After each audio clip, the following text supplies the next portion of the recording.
क्या ये real estate में निवेश करने का सही समय है, और अगर है तो निवेश से पहले आपको किन किन बातों का ख्याल रखना चाहिए, ये समझने के लिए हमने एएम रियलिटी के मैनेजिंग डायरेक्टर और रियल एस्टेट एक्सपर्ट खुशहाल चोपड़ा से खास बातचीत की। सुनिए।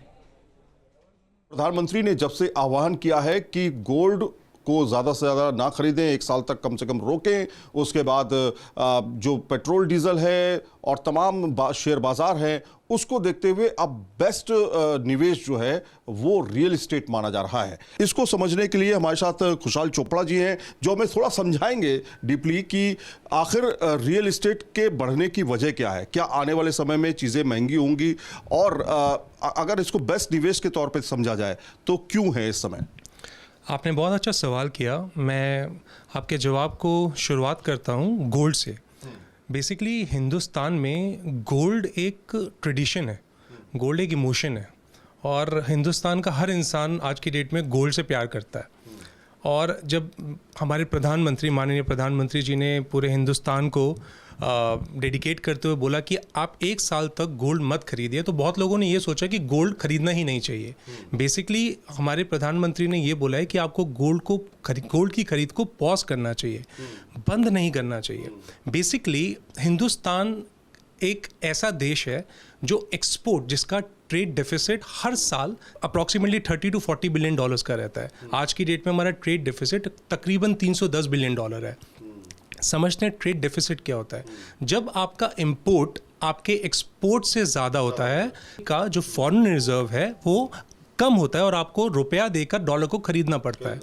तो जब आप आज की डेट में हिंदुस्तान में जो गोल्ड है, अवेलेबिलिटी है डेट इज़ 2 to 3%। हम अपना जितना भी गोल्ड इंपोर्ट करते हैं, जितना भी गोल्ड इंडिया में आता है, वो मेजॉरिटी गोल्ड बाहर से आता है, वो इंपोर्ट किया जाता है। हिंदुस्तान ने लास्ट ईयर सारे रिकॉर्ड तोड़े, तकरीबन 72 बिलियन डॉलर का गोल्ड इंपोर्ट किया, जिसका मतलब तकरीबन 6 लाख करोड़ रुपए। 6 लाख करोड़ मतलब हमारा जो ये डिफेंस का बजट है उसका तकरीबन आधा मान लीजिए। आप समझते हैं रियल एस्टेट के बारे में। रियल एस्टेट एक ऐसी इंडस्ट्री है जो सिर्फ आपको एक सेंस ऑफ सिक्योरिटी नहीं देती, आपको वेल्थ क्रिएशन भी करके देती है, और आपकी आने वाली जनरेशन्स के लिए एक सिक्योरिटी और एक लैंड का एसेट आपको लेकर जाती है। हिंदुस्तान की धरती 100 साल पहले भी एक ही थी और आज भी एक ही है। वो धरती नहीं बढ़ सकती, धरती उतनी ही रहेगी। और धीरे धीरे जिस तरीके से पॉपुलेशन बढ़ती जा रही है, वो जो लैंड की अवेलेबिलिटी है वो कम होती जा रही है। गोल्ड आप तब भी इंपोर्ट कर लोगे, लेकिन ये लैंड कभी दोबारा नहीं बनेगी। ये एक छोटी सी चीज़ समझनी है। दूसरी चीज़, इस 100 सालों में या 20 सालों में या 30 सालों की अगर आप हिस्ट्री उठाएंगे तो real estate has grown eventually in the past. The reason मैंने जैसे आपको बताया कि अवेलेबिलिटी ऑफ लैंड, आज की डेट में एक लैंड में पहले घर बनता था, अब एक लैंड पे 50 माले की बिल्डिंग बन रही है। वो क्यों बन रही है 50 माले की building? Because the availability of land is less. और आने वाले टाइम में हो सकता है टेक्नोलॉजी इतनी एडवांस हो जाए कि 100 माले, अब 150 माले की बिल्डिंग्स बनेगी। दूसरी चीज़, रियल एस्टेट आपको पैसिव इनकम देती है, रेंटल इनकम देती है। गोल्ड कभी भी आपको रेंटल इनकम नहीं दे सकता। आप किसी बैंक के पास जाते हो, आपको लोन किस लिए मिलता है? गोल्ड खरीदने के लिए, प्रॉपर्टी खरीदने के लिए? प्रॉपर्टी खरीदने के लिए। गोल्ड खरीदने के लिए लोन नहीं मिलता, बिकॉज एक ऐसी एसेट है जो विद टाइम बढ़ती भी है and it can also yield you a passive income. अभी ये क्या सही समय है निवेश करने को लेकर के रियल एस्टेट में खास तौर पे, और क्या आने वाले समय में कीमतें बढ़ेंगी?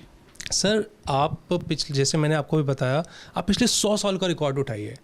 100 सालों में हिंदुस्तान के अंदर दुनिया भर 1965 का वॉर हुआ, उसके बाद कोविड हुआ, उसके बाद देयर आर मल्टीपल, हिंदुस्तान में कई बार इन्फ्लेशन आए। आप हमेशा उठा लीजिए, इन्फ्लेशन का जो इम्पैक्ट होता है वो एक लिमिटेड टाइम पीरियड के लिए होता है। धरती एक ऐसी चीज़ है जो दोबारा रीडेवलप नहीं करी जा सकती। और आज की डेट में जैसे जैसे क्रूड ऑयल के प्राइसेस बढ़ेंगे तो construction cost of the property will also increase, transportation will get expensive. जो प्रॉपर्टी आज आपको एक एक्स अमाउंट की मिल रही है, आने वाले साल 2 साल के अंदर वही प्रॉपर्टी आपको और ज़्यादा प्राइस। सरल शब्दों में समझा दीजिए कि एक आम आदमी जो इकोनॉमी को इतने बेहतर तरीके से नहीं समझता, लेकिन वो एक फ्लैट लेना चाहता है, तो आज के समय में ये फैसला क्यों लिया जाए? ये फैसला इसलिए लिया जाए कि धरती ख़त्म होती जा रही है सर, लैंड ख़त्म होती जा रही है। आज अगर आप कोई चीज़ खरीद लेते हो, आज की डेट में हिंदुस्तान में अगर आपके पास लैंड है, ज़मीन है, तो आप राजा हो। और आने वाले टाइम में ये वो चीज़ है जो स्कैरसिटी की तरफ जा रही है, जो रीडेवलप नहीं हो सकती। और अगर सही समय पे आप अगर उस समय में रियल एस्टेट में इन्वेस्ट करेंगे जहाँ जिसमें चिड़िया बैठ चुकी है, तो आपको उतना निवेश का फ़ायदा नहीं होगा। उस समय रियल एस्टेट में इन्वेस्ट करना चाहिए जहाँ पे चिड़िया बैठने वाली है।